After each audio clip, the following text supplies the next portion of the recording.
Welcome, and thank you for being here. My name is Jamie Keyzer. I'm a mental health clinician and educator with over 25 years of experience, and this session is presented through Emerald Shores Clinical Education.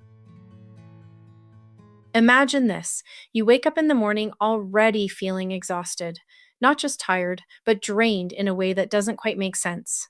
You notice yourself feeling irritable, snapping at people you care about, and feeling anxious about things that normally wouldn't bother you. And at some point, you pause and think, what's wrong with me? My life is good. Why am I feeling this way? For many people in helping roles, this experience is more common than we realize. This can be what is called compassion fatigue. Charles Figley, one of the leading researchers in this area, described compassion fatigue as the cost of caring, the emotional impact of helping others who are experiencing distress, trauma, or ongoing need. Caregiver stress and compassion fatigue can sometimes look very similar, but there is an important difference between the two. Caregiver stress often comes from managing too much, heavy workloads, ongoing responsibilities, competing demands, and the pressure of constantly needing to show up for others. Compassion fatigue is more connected to the emotional impact of caring. It develops from carrying distress, trauma, and emotional pain over time. In simple terms, caregiver stress is often about too much to manage, while compassion fatigue is about too much emotional carrying. Understanding that difference helps us recognize what kind of support may be needed. When we look at compassion fatigue, it can be easy to assume that those who are most empathetic are at greater risk, and in some ways that's true. Research suggests that empathy can affect us in different ways. When our empathy becomes focused mainly on holding pain, distress, and suffering, it can become emotionally draining over time and contribute to compassion fatigue. This is sometimes referred to as distress based empathy, but empathy also has another side. When we are able to notice moments of progress, connection, hope, or resilience, it can feel emotionally restorative and help protect against burnout. This is often referred to as positive empathy. The goal is not to stop being empathic, it is to create balance so we are not only carrying suffering, but also recognizing moments of healing and growth.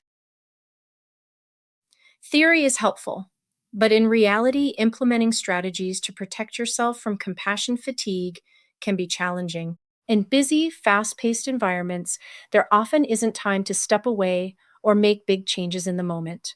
And because of that, many people continue to push through even when they're feeling emotionally exhausted. So rather than focusing on big shifts, I want to leave you with a few simple tools and strategies that can be used in the flow of your day. Here are a few things clinicians can do to help reduce compassion fatigue. Let's walk through each idea together. One way we can help protect ourselves from compassion fatigue is by shifting how we hold empathy. This does not mean caring less or becoming emotionally disconnected. Instead, it means being intentional about not holding only distress and suffering. Part of this shift involves noticing moments of effort, progress, resilience, or connection, even small ones.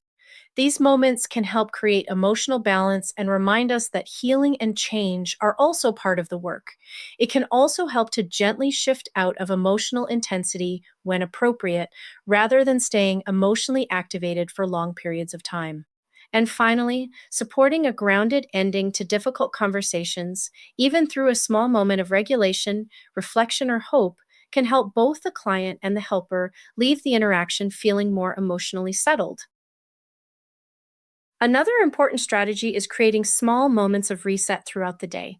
In helping professions, we often move quickly from one emotionally intense interaction to the next without giving ourselves time to emotionally settle or recover.